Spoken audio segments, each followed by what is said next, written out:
Hello friends, আসসালামু আলাইকুম। আপনাদের সবাইকে আমার ফার্মার্স ফার্ম বার্ড এভিয়ারিতে স্বাগতম। আজকে অনেক দিন পর আমি ভিডিও করতেছি। আর এর আগে আপনারা দেখছেন আমার পাখিগুলো। আর এবার আমি নতুন একটা জিনিস আমার ফার্মার্স ফার্মে অ্যাড করছি, সেটা হচ্ছে হাঁস আর মুরগি। সরি, একটু ভুল বলে ফেলছি। একটা জিনিস না, দুইটা জিনিস অ্যাড করছি। প্রায় 4-5 মাস যাবত আমি হাঁস মুরগি অ্যাড করছি, বাট এর ভিতরে ভিডিও করা হয় নাই, সেজন্য আর দেখানো হয় নাই, ভিডিওতে দেখানো হয় নাই। এই আজকে ফার্স্ট ভিডিও এটা আমার, অনেক দিন পরে হাঁস মুরগির ফার্স্ট ভিডিও এটা আমার। আমি 5টা মুরগি মুরগা আর একটা রাওয়া মুরগা দিয়ে শুরু করছি। আর এরপরে ভাবলাম যে 2টা মুরগি রাখি আর একটা রাওয়া রাখি, তাই 3টা মুরগি সরায় ফেলছি, অ্যাকচুয়ালি নিজেরাই খেয়ে ফেলছি। অ্যাকচুয়ালি এই 5 মাসে আমার অনেকগুলা ভুল হয়েছে। আমার অনেকগুলা ভুল হওয়ার কারণে আমার অনেকগুলা ছোটো মুরগি মারা গেছে। আমার এদিকে 3 সাইজের মুরগি আছে। বড় রাখছি 3টা, যেগুলা প্যারেন্টস, ওগুলা থেকে প্রায় 22টার মতো আমার মুরগি হয়েছিল। ছোটো বাচ্চা পাইছিলাম। আমার ওইখান থেকে শুধুমাত্র 7টা বাচ্চা আছে। সিজন পরিবর্তনের কারণে অনেকগুলা বাচ্চা মারা গেছে। আর এর এর তার থেকে ছোট আছে, ওইখানে আমার প্রায় 14টা বাচ্চা ছিল, এখন শুধু আছে 5টা। এর কারণে আমার ভাবলাম যেন সময় একটু কম দিতে পারি, তাই একটু অল্প থেকে শুরু করি, আস্তে আস্তে শুরু করি। এই জন্য আর কি আমি মুরগি কমায় ফেলছি। অ্যাকচুয়ালি ভালোভাবে যত্ন না করার পিছনে কারণ হচ্ছে আমি একটা জব করি। অবশ্যই জব করে তারপরে হাঁস মুরগি, জীবিত প্রাণী যেগুলো আছে ওগুলার খামার পরিচালনা করা, নিজেই খামার পরিচালনা করা, দেখাশোনা করা খুব টাফ হয়ে যায়। এখানে আমার ওয়াইফ আর আমার মা আমাকে হেল্প করে, বাট যখন একটু বেশি বড় পরিসরে বেশি হয়ে যায়, বাচ্চাটা একটু বেশি হয়ে যায়, তারা সঠিকভাবে জানে না কী করতে হয়, সেজন্য ওই ছোটো জিনিসগুলোকে আমারই দেখতে হয়।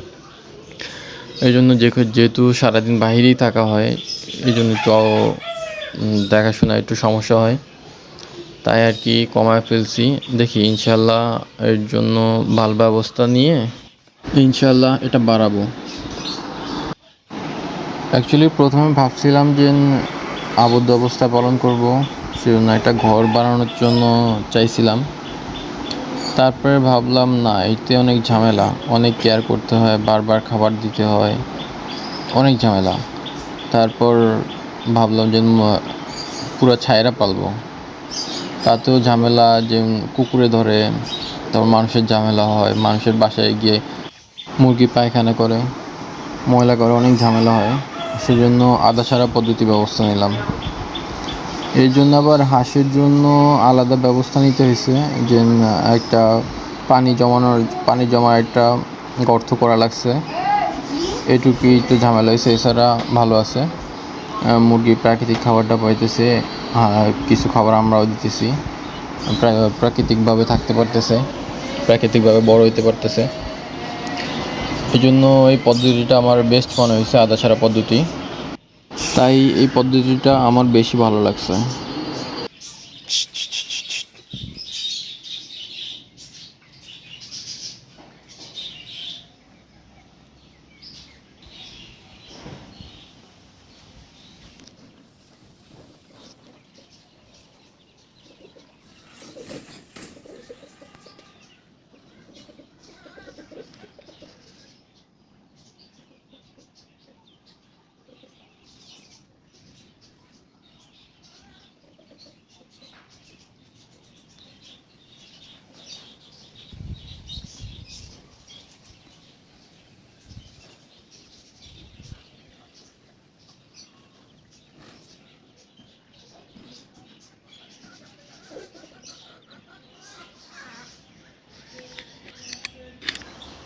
আমার কিছু গাছ লাগানোর শখ আছে, তাই কিছু গাছও আছে আমার, যেমন জবা গাছ, গোলাপ গাছ, তারপরে বাগান বিলাস, মরিচ গাছ,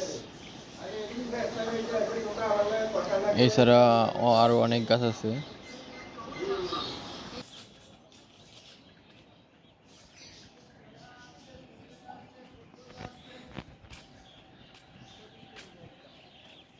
এই পাশে আছে আমার সাদা বাগান বিলাস,